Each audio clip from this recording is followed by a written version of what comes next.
Hi friends, இன்றைக்கி நம்ம எதை பற்றி பார்க்க போகிறோன்னா ராகி புட்டு. வாங்க அது எப்படி பண்ணலான்னு பார்க்கலாம். 250 கிராம் அளவுக்கு நான் ராகி மாவு எடுத்திருக்கேன். கேப்ப மாவு தான். அது கூட ஒரு பிஞ்சு சால்ட்டு வந்து சும்மா டேஸ்ட்டுக்காக தான். ஒரு ஸ்வீட் செய்கிறேன்னா இத்தினோண்டு சால்ட்டு சேர்த்துக்கிட்டால் ரொம்ப டேஸ்ட்டாக இருக்கும். ஒரு கிளாஸ் வாட்டர் எடுத்துக்கிருக்கேன். இதை லைட்டாக ஸ்ப்ரிங்கிள் பண்ணி கொஞ்சம் கொஞ்சமாக தண்ணியை ஆட் பண்ணி நீங்கள் நல்லா கெட்டி ஆகாமல் பிசைஞ்சிட்டே இருங்க. இல்லைன்னா உருண்டையாக இருக்கும்.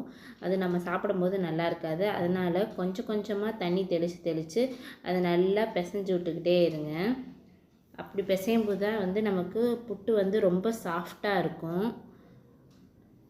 நீங்கள் ஒரே இதுலேயே மொத்தமாக தண்ணி ஊற்றி பிசைஞ்சிங்கன்னா நம்ம சப்பாத்தி மாவு மாதிரி ஆயிடும். அதனால் இந்த மாதிரி தெளித்து நல்லா பிசைஞ்சுக்கோங்க. நல்லா இது ரொம்ப டேஸ்டியாக இருக்கும் ஃப்ரெண்ட்ஸ். நீங்கள் உங்கள் வீட்டில் செஞ்சு கொடுங்க உங்கள் குட்டீஸ்க்கு. இந்த மாதிரி பிசையும் போது ரொம்ப அழுத்தி பிசையாமல் லைட்டாக பிசைஞ்சிங்கன்னா இந்த மாதிரி உருண்டை ஃபார்ம் ஆகாமல் இருக்கும். இதை நம்ம ஒரு இட்லி சட்டியில் வேக வச்சு எடுத்துக்குவோம். 7லேருந்து 10 நிமிஷம் வந்து நல்லா இது ஸ்ட்ரீம் ஆகட்டும். இப்போ 7 நிமிஷம் ஆகிடுச்சு. இப்போ நல்லா வெந்துருச்சு. இதை ஒரு பெரிய பவுலில் நம்ம மாற்றி எடுத்துக்குவோம். இது கூட 25 ml நல்லெண்ணெய் எடுத்திருக்கேன் நான். எதுக்காக நல்லெண்ணெய் சேர்க்குறோன்னா நம்ம சாப்பிடும்போது விற்காமல் இருக்கும். அதுக்காக தான் நல்லெண்ணெய் சேர்த்துக்கிறோம். ப்ளஸ் டேஸ்ட்டும் ரொம்ப நல்லாயிருக்கும்.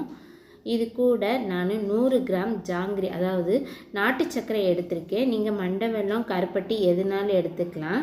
நான் நாட்டு சர்க்கரை எடுத்திருக்கேன். 100 கிராம் எடுத்திருக்கேன். நீங்கள் இந்த அளவில் சேர்த்திங்கன்னா உங்களுக்கு இனிப்பு வந்து கரெக்டாக இருக்கும். இதோடு சேர்த்து நம்ம நல்லா மிக்ஸ் பண்ணிக்குவோம். நீங்கள் குட்டீஸ்க்கு ஸ்நாக்ஸ் லஞ்சுக்கு கூட கொடுத்து விடலாம். ரொம்ப விரும்பி சாப்பிடுவாங்க.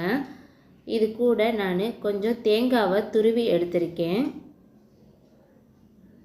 அந்த தேங்காய் துருவலையும் நம்ம இது கூட ஆட் பண்ணிக்குவோம். நல்லா ஆட் பண்ணிட்டு நம்ம நல்லா மிக்ஸ் பண்ணிக்குவோம். அவ்வளோதான் ஃப்ரெண்ட்ஸ், சூப்பரான ராகி புட்டு ரெடி ஆகிடுச்சு. நீங்களும் உங்கள் குட்டீஸ்க்கு இந்த மாதிரி விதவிதமாக செஞ்சு கொடுங்க. அவங்களும் நல்லா சாப்பிடுவாங்க.